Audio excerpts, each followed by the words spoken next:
So you've been tweeting for a while and you're not gaining any followers and you feel like no one's reading your tweets. I've been there and I've discovered over time um, these 10 proven tips that have helped me grow my following up to what is now over 10,000 followers. So if you implement these tips over the next 30, 60 days, whatever, there's no reason this can't very relatively quickly get you up to 1,000 followers. So first things first, and this may be the hardest one, but it's the most effective, is if you want to be great, you're going to have to do it consistently, meaning you need to be tweeting every day. The greatest accounts, the most popular ones with the biggest following, the highest engagement are consistently tweeting every day. In fact, they're probably doing about 30 or so a day. That's about where I come out to. I think I average 35 tweets in a day. And that is how you can get more engagement. Because let's be honest, not every single tweet you make is going to be a hit. Some of them are going to flop. If you're constantly tweeting, that doesn't really matter. Eventually, something's going to get traction. Something's going to go viral. I don't even ever go viral. Most of my tweets, they get either a decent amount or sometimes like hundreds of retweets and likes. But even that's kind of rare. But if you do it consistently, you can pick up a few followers on each one. And remember, this thing it's all up and down. So you're going to see that some of your tweets are going to get a lot more engagement than others, meaning there's going to be days where you may only pick up a follower or two, but then you'll have a good day where something gets a lot of attraction and you'll pick up maybe even 100 in a day. I've done that multiple times. It's definitely possible. And once you hit that 1,000 mark, it takes into a whole different level where you'll start seeing significantly more hits and more followers, and it grows exponentially from there. All right, tip number 2, people judge a book by its cover. Your parents lied to you, your teachers lied to you, the world's full of people that want to protect your feelings. Sorry about it, just accept it and move on. Meaning, you need to make sure your profile looks good. So if you've got the egg or no cover photo, you're slacking. If you're not going to put an effort into making your profile look good, why are people going to pay attention to you? So number 1, get a decent picture up there. Number 2, put up something relatively decent as a cover photo. There's even people, graphic designers, that will design one for you. Let's go to number 3 here. Capture their attention with a great bio. Now, this one's huge, and I am consistently amazed at how many people have something that is just not working. The biggest mistake I see is people are writing something for themselves, not their followers. So put yourself in your potential audience's shoes. They stumble upon this interesting account. Hey, they got a great bio, or they got a great profile. They got a great cover photo. I wonder what they're about. And they start reading, and this guy is just talking about his favorite sports teams or some weird labels he used to describe them. Like, it doesn't explain anything. You don't know if you want to follow him. So it's just an easier way for you to say, nah, I'm not interested. I'm already following enough people. You need to make them engage. You need to explain what you can do for them. Stop thinking about yourself and think about your potential followers. And you'll start seeing more people paying attention to your account. Number 4, how you can get in front of new audiences. When you're first starting out, this is one of the biggest problems. You're not in front of enough people. You don't have that many followers, and a lot of people are going to tell you to play the hashtag game. I don't think it helps. That's just me. It can help a little bit, but what you really need to do is you need to figure out who the influencers are in your industry and start connecting with them.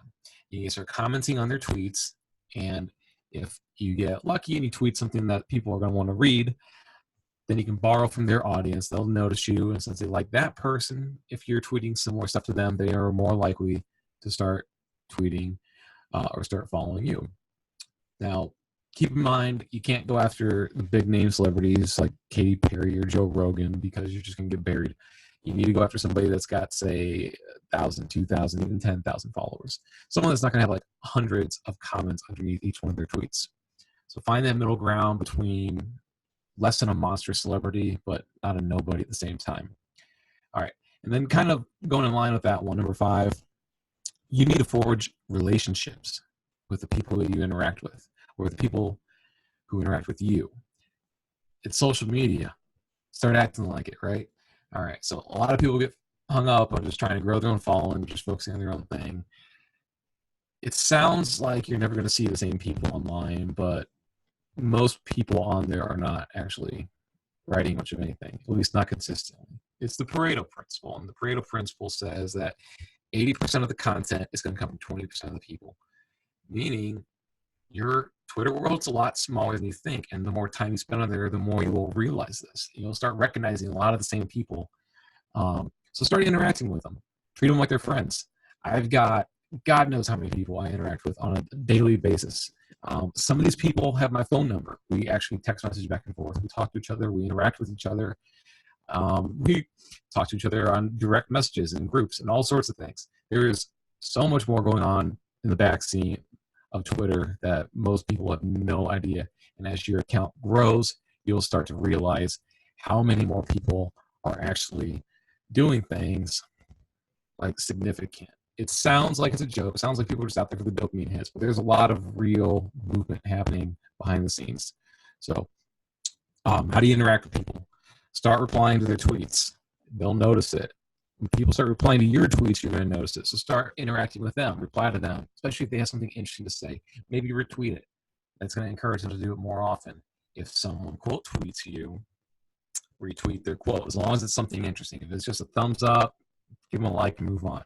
If they offer something insightful, interesting, respond to it, quote it back or retweet it back, that encourages them to want to quote it again. At some point, when your following gets bigger, people will start fishing with these quote tweets, trying to get you to retweet from them. It's that simple. And then it starts getting really big. All right. Number 6, what content to offer. All right. This one I can't really answer for you. You need to come up with it on your own, but you need to clearly state whatever your purpose is. Like, I offer my own writing advice and editing. I do that in addition to my commentary on the state of masculinity. My website's called pathtomanliness.com. My Twitter handle is called pathtomanliness.com. All of this is readily apparent when you come to my bio, my Twitter page, my website. If you can't figure it out, I can't help you any further. But you need to think about how your audience perceives you and how you can help them. This also gives you your core demographic, right? So what demographic or what niche are you using to bring you repeat visitors? What types of people do you want interacting with you? And don't say everyone, because if you're lukewarm, they're going to spit you out, right? So you got to be either hot or cold. You got to be something. You have some guidance, some wisdom, some expertise, something you can share. There's got to be something that you're offering that entices them to come back. Also, offer free content. People love free stuff. And most importantly, it gives them a chance to get to know you better. So one of the more common things you'll see is the email newsletter. And there's a reason. One of the big ones is it's the most effective way to really make some money when you're starting out. Now, it can take a little bit of getting used to. First off, you got to start growing that. And that's a whole nother video for another day. But in one short answer, tell people you have an email newsletter. If you do that, people will start signing up. And then you have to start actually emailing. At minimum, you got to do this at least once a week. I do it significantly more often. Last couple of weeks, not as much, but typically I send out 4 or 5 emails a week. That's a little high in our industry, but it's because it's effective. So how do you entice people? Offer something for free. Write some kind of a guide or a little ebook. It doesn't have to be long, 10, 20 pages. People will be happy. It's free. Say, hey, if you sign up, you can get my free book. Check out this book that will help you gain more Twitter followers, whatever you want to do. And all the people have to do is sign up, and maybe they're going to unsign up. Who cares? Don't worry about whether people are going to not sign up or sign up and unsubscribe. Focus on what are you going to do if people actually do subscribe. That's what you need to be working on. All right. Number 7, you got to hook new followers with an excellent pinned tweet. This is huge. This one took me a little while to figure out because it's hard to get something that really sticks, something that really catches people's attention. So I'm fond of using like a list, like here's a thread and it's 20 ways to reclaim your manhood. That was my first big one that kind of blew up. It makes it very obvious it's a thread. It makes it very clear what it's about, so people are willing to look at it. And over time, people start retweeting and liking it a lot more, especially when they start seeing it. Then when they come to your page later on, they're going to see you've got this tweet here that's sitting at 100 likes. So obviously, you know something about what you're doing, and it makes people more interested. Now, don't fret if your pinned tweet's not effective. That happens. If after a week or two, it's just not really getting any attention, not getting any engagement, start over, start fresh, move on. It's okay. I did this several times before I found one that like I was happy with, and you'll find several, but just, practice, try different things, try 20 ways to 33 things you didn't know, 10 things I learned from this, whatever. Those BuzzFeed titles work. I hate to say it, but there's a reason why they use them. Okay. Number 8, be engaged with the community. There's a profoundly different experience between those who are voyeurs on Twitter and those who actively participate in the discussion. Your experience will completely change once you start creating, once you start engaging, once you start talking to people. The average person they read tweets, they move on. They don't even look at them. Some of them don't even like them. You'd be surprised when people like your stuff, but they don't click that like button. They don't care about the heart. So if you start liking other people that you benefit from, if you start responding to people, if you start quoting people, they're going to start noticing it, that you're a more engaged person. All right, number 9. Pictures are worth 1,000 words, yet still less than 280 characters. This is one of the better ways to stand out. I did this a lot when I started out, and I didn't know everything yet, but this worked really well for me. So I used to post pictures of muscle cars, and I would just say random stuff. They didn't necessarily even have a whole lot to do with the picture. It was just something I did. I still do it once in a while. I have to do it on Throwback Thursdays. I think it's funny, but it's an obvious hobby interest of men. So for Path to Manliness, it made sense to post pictures of cars because it captured the audience that I wanted. I knew the kind of people I was going after. So you got to think in that term. It's been proven that tweets with images get 40% more engagement. It's different. It takes a little bit more effort, but don't overthink it. Sometimes the dumbest stuff will gain traction. One of my first big tweets was this dumb comparison between Megyn Kelly and Tommy Lauren. And, I'm not really political. I was just talking about them, and it blew up. So pictures are big, especially if it's a girl. Don't overuse that, but it really does grab people's attention. Number 10, above all else, be authentic. Now, I know I'm sitting here with an American flag bandana, and I'm called Path to Manliness, but I am who I am. I'm not playing a character. I've done that before. It doesn't work. I'm being me. And if you're not going to be you, you're going to find that it's really, really difficult to maintain it over so long. So if you expect to be tweeting a year from now, you better be yourself. And if you're going to talk about things like writing, you better have a book or a blog at the very least. You should have an email newsletter. I mean, if you're writing, right? If you're going to talk about fitness and running, you better get your ass in shape. You don't have to be shredded. You don't have to be in the greatest shape.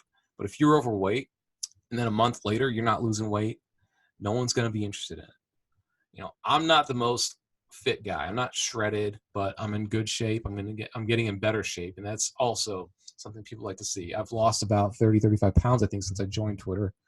So what I'm doing has been working. In fact, at this point now, I'm not even trying to lose weight. I'm more into bulking up right now. So that's it. 10 different things. Why would you want to do this? There's a crazy amount of benefits that come from growing a Twitter following. I consistently am getting people responding with, hey, man, you really helped me out. You really inspired me to write a book. And I just want to thank you for what you're doing. That's the best part, honestly, for me. I love it. You also get some free shit once you start getting a decent following. People will literally mail you a book or email you their ebook because they want your thoughts on it. They want you to promote it. It's kind of cool. And a lot of that stuff, it's actually pretty great. I can't say I've been given anything that I didn't enjoy, at least to some degree. Was all of it great? Was all of it perfect? Maybe not, but it all had something to offer me or anyone else. And that's really neat. Plus, in today's day and age, we're getting way more disengaged, disconnected with the community. And I have found that through Twitter, of all things, I've made a lot of really interesting, neat connections. The world's a big place, and there's a lot of people that share the same mindset as you do. So get out there, go follow some people, hit me up on the YouTube. And also, if you enjoy this video, if I help you in any way, please hit that like and subscribe button. I'm way more prominent on Twitter. I've got over 10,000 followers there. So also make sure you hit that like and subscribe button. This channel is new, but it's going to grow, and it helps the Twitter, YouTube. We're on YouTube here, aren't we? Helps the YouTube algorithm catch me. And, let's grow this channel. Let's get Pat the Manliness up there with, with the YouTube counter or the Twitter counterpart. All right.